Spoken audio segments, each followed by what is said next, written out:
Sean bienvenidos a otro episodio de Tripas de Gato en YouTube. Este es el caso de Nazón Joaquín, el líder del culto religioso La Luz del Mundo, uno de los más populares en México. El contenido de este podcast está basado en investigaciones públicas. Los datos que aquí se presentan pueden ser encontrados en carpetas de investigación o en bibliografía de libre acceso. Nunca se presentarán datos que vulneren a las víctimas.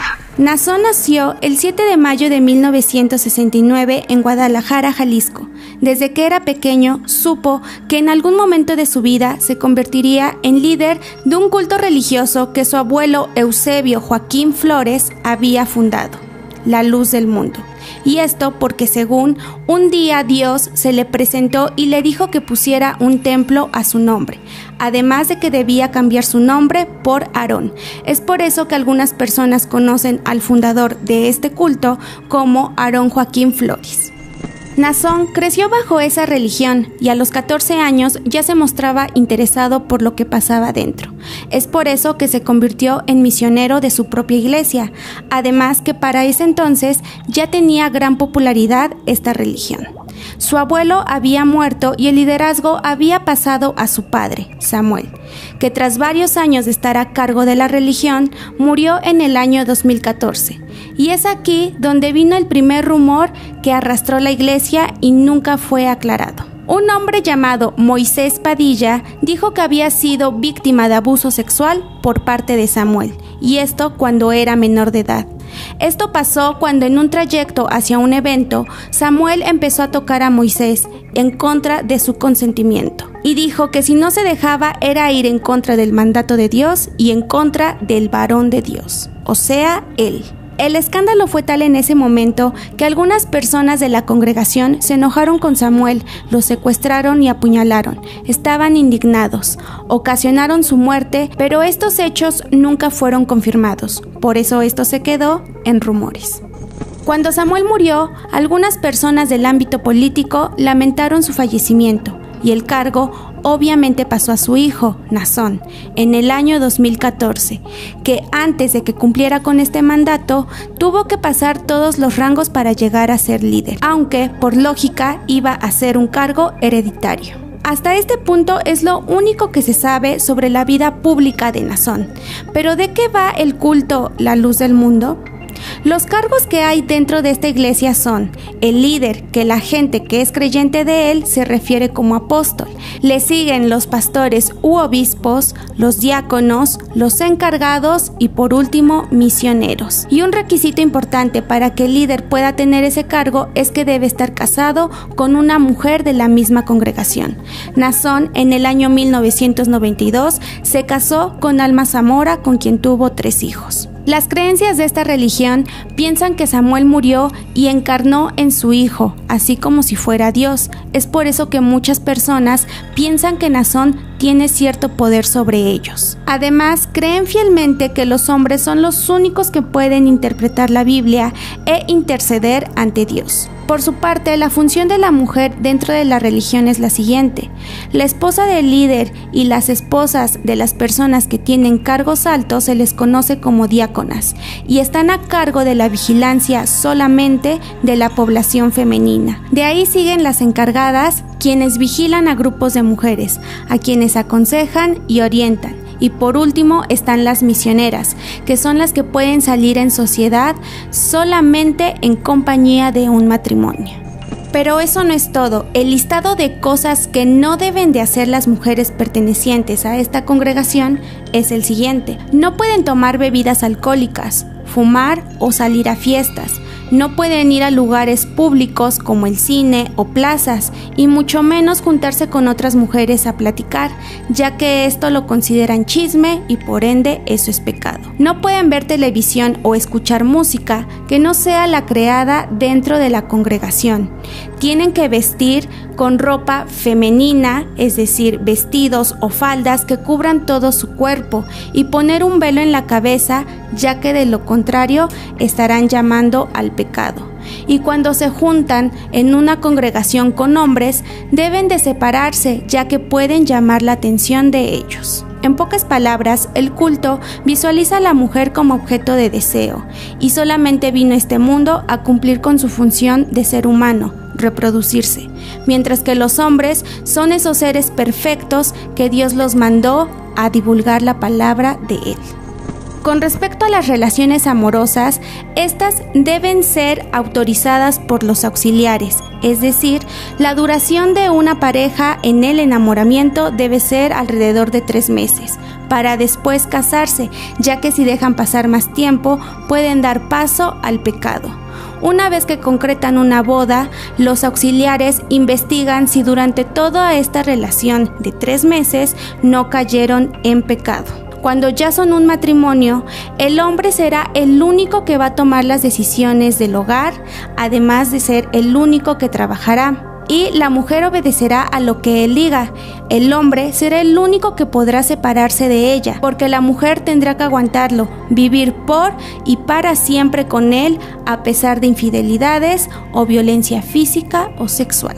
La popularidad del culto es tal que cuentan con su propia colonia en Guadalajara, la cual se llama La Hermosa Provincia. En ella solo viven personas creyentes de este culto y ocasionalmente se abren las puertas para que turistas visiten este lugar, ya que aquí se encuentra el templo más grande del culto. Algunas personas dicen que este templo fue construido con ayuda de feligreses mediante mano de obra o donativos. Además, está reconocido ante gobernación como un templo. Esto generó sospechas en la sociedad, pues la colonia está situada en un terreno de más de 15 hectáreas. En su momento se dijo que este terreno había sido un regalo del gobernador para el abuelo de Nazón. Y para imaginar mejor la magnitud de la colonia, esta cuenta con su propio hospital, servicios de primeros auxilios, farmacia, mercado, 2 unidades deportivas, escuelas de niveles básicos, correo, registro civil,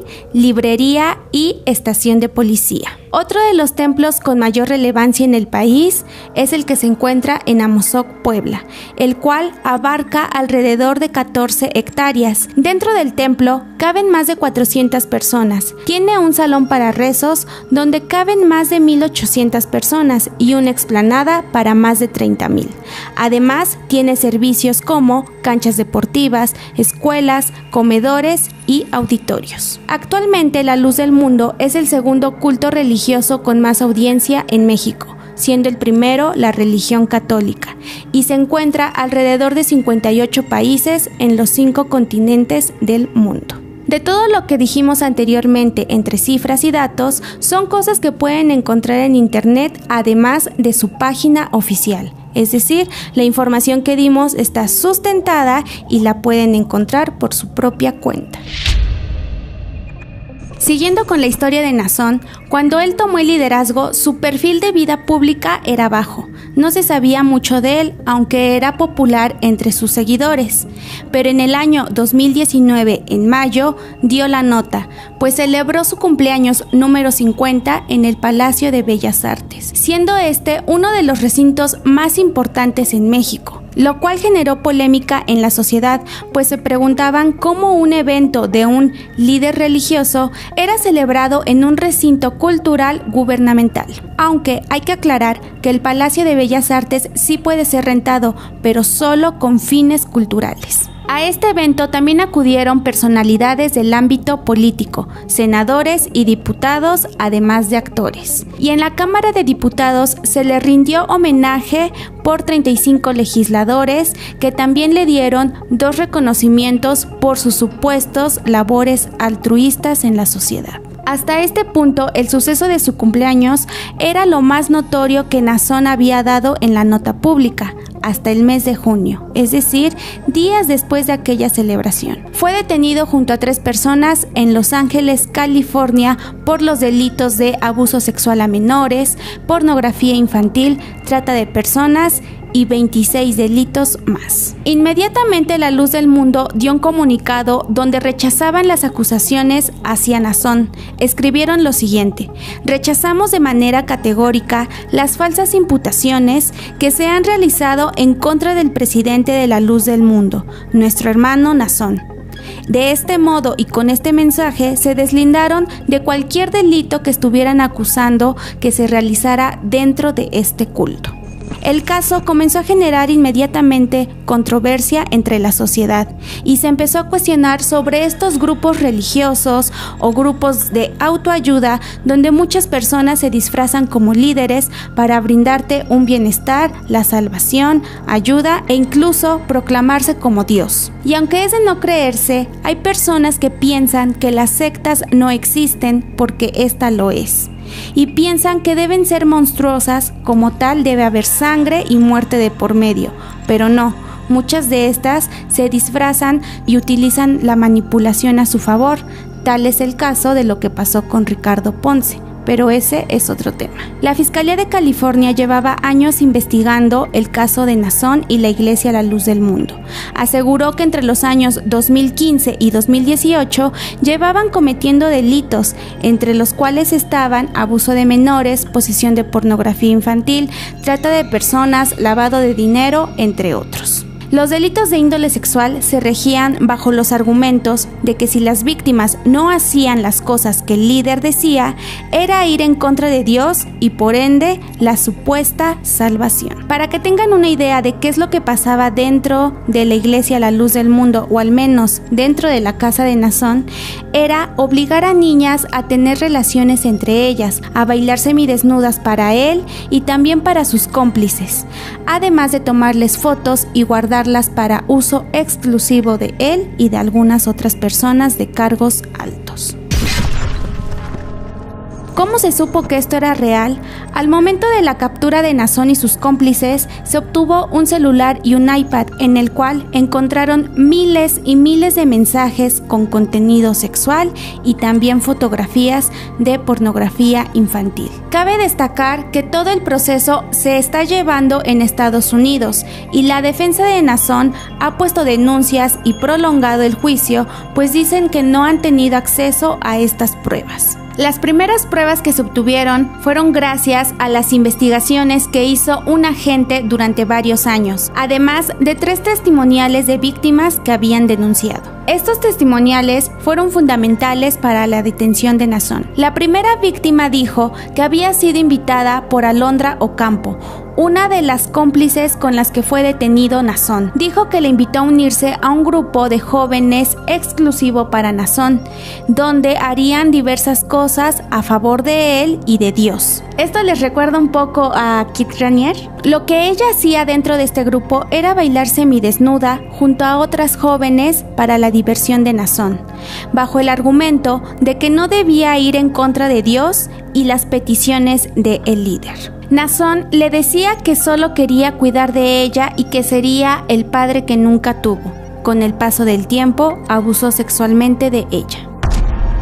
La segunda víctima también dijo que fue invitada por Alondra, quien le comentó que pecaría con el líder, pero que sus pecados estarían limpios ya que él podía hablar con Dios. A esta adolescente la llevaron a casa de Nazón y ahí estuvo Susana Oaxaca, la segunda cómplice con quien fue detenido Nazón, quien tomó la mano de la víctima y empezó a tocar los genitales de Nazón en contra de la voluntad de esta adolescente. Posteriormente fue obligada a tener relaciones sexuales con ella y con Nazón. Conforme ha pasado el tiempo, más víctimas se han sumado a las acusaciones en contra de Nazón. Una de ellas es Brenda, quien dijo que había sido obligada a casarse siendo menor de edad por estar embarazada.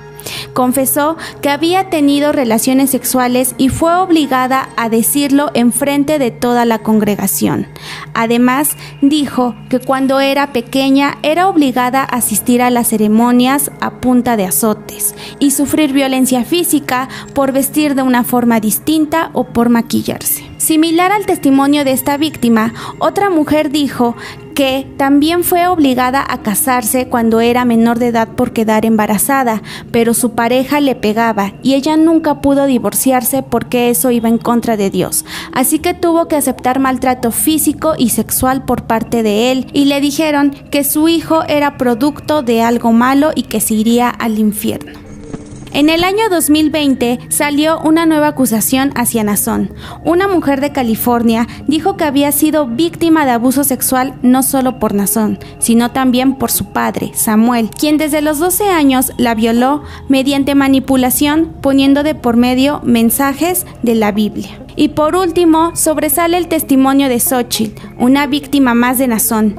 Ella dio más detalles de la forma en cómo actuaba él y sus cómplices. Dijo que a él le gustaba seleccionar a sus víctimas, le gustaban que fueran jóvenes y de tez clara o blanca.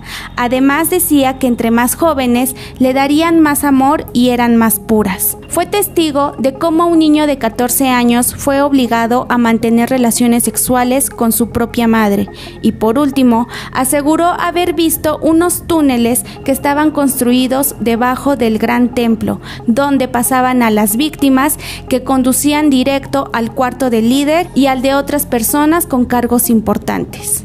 Las autoridades tienen conocimiento de dichos túneles que sí existen. La finalidad de estos era en un principio para trasladar a los líderes y no pasaran en medio de las multitudes, pero con el paso del tiempo se usaron para trasladar a víctimas y que la gente no las viera. De sus cómplices se sabe lo siguiente: Alondra Ocampo aceptó ser culpable de 4 delitos, entre ellos la violación a menores. Aceptó su culpa para llegar a un acuerdo judicial, mientras ella da detalles de todo lo que sucede dentro de la congregación. Manifestó que fue víctima de violencia sexual y que ella también pasó por lo mismo que las jóvenes a las cuales reclutaba. La función que ella tenía era la de convencer a las jóvenes para que tuvieran un encuentro con Nazón. Si no cumplía, su vida corría peligro. Una vez arrestada, dijo haber recibido amenazas por parte de personas que integran el culto para que no hable más de lo debido. De Susana Oaxaca se sabe muy poco, solo que está detenida. Y por último, también se investiga la participación de una tercera mujer que sigue prófuga. Ella es Azalea Rangel. Algunos de los delitos que siguen bajo investigación en Estados Unidos son los siguientes: violación forzada de un menor, copulación oral forzada de un menor, relaciones sexuales ilegales, acto lascivo hacia un niño, extorsión, conspiración, posesión de pornografía infantil. Y en México se le acusa de lavado de dinero y delitos fiscales. Supuestamente en el año 2020 se llevaría a cabo la audiencia para Nazón, pero su defensa la aplazó para el año 2021, la cual se volvió a retrasar para abril y actualmente se pospuso para el mes de septiembre del mismo año. Y esto sin olvidar que la fianza que se le otorgó lleva el récord de ser la más costosa, ya que son $90 millones que debe pagar si quiere salir en libertad, y esto con la finalidad de que no pueda salir mientras sigue la investigación en curso. Por su parte, el juicio de Alondra se postergó para diciembre del mismo año, 2021, y Susana pagó una fianza de $150,000 para quedar en libertad condicional, por lo cual ella se encuentra en libertad. En este caso hay víctimas, victimarios y víctimas que se convirtieron en victimarios, similar a tantos que hemos escuchado hablar, en los que, a opinión personal, siento que donde se debe centrar las investigaciones son en los líderes de estos grupos, cultos, congregaciones, religiones o como ustedes los quieran llamar, ya que aquí es donde se encuentra la cabeza de toda esta organización y son quienes rigen a los movimientos. Por lo general, estas personas que se autodenominan líderes han crecido con carencias afectivas y sobre todo atención. Por eso desencadenan esa atención en otras personas para que los admiren, para que los sigan y se sienten con ese poder de sanación y de llevar las vidas de las personas hacia el verdadero camino, aunque esto incluya violentarlas o afectar su salud mental. Pero un dato importante y que muy pocas personas ven, más allá de llamar a estos líderes enfermos mentales o cualquier otra cosa, son personas inteligentes y que tienen noción de lo que hacen, saben que cometen delitos, porque no por nada eligen de estar del lado de políticos o de autoridades para que estos los ayuden y nunca sean detenidos. El proceso actualmente sigue en marcha y esperamos que las víctimas obtengan justicia. Solo queremos hacer hincapié que las personas creyentes de cualquier culto, religión, grupo o lo que sea, nunca tendrán la culpa de un líder manipulador, ya que en su afán por querer sanarse o encontrar un camino de la verdad o simplemente creer en alguien, caen en manos equivocadas de personas que vulneran su estabilidad emocional, manipulándolas y haciendo que cometan actos muchas veces en contra de su voluntad. Recuerden que antes de pertenecer a un grupo de la índole que sea, su salud mental debe estar en manos de profesionales certificados y ya después cada quien es libre de creer en lo que quieran, pero nunca estar en un lugar donde te hacen dudar o ir en contra de tu voluntad. Esto fue el caso de Nazón Joaquín García, el líder de la Luz del Mundo. Y así llegamos al final de otro episodio. ¿Qué les pareció? Dejen sus comentarios para que podamos saber qué opinan de este caso. No olviden suscribirse, darle like y activar la campanita para que les lleguen las notificaciones de todo nuestro contenido aquí en YouTube. También chéquense los archivos oscuros por si quieren saber de otros temas. Chequen todas las redes de Tripas de Gato y sin más que decir, yo soy Beth y recuerden que lo esencial es invisible a los ojos.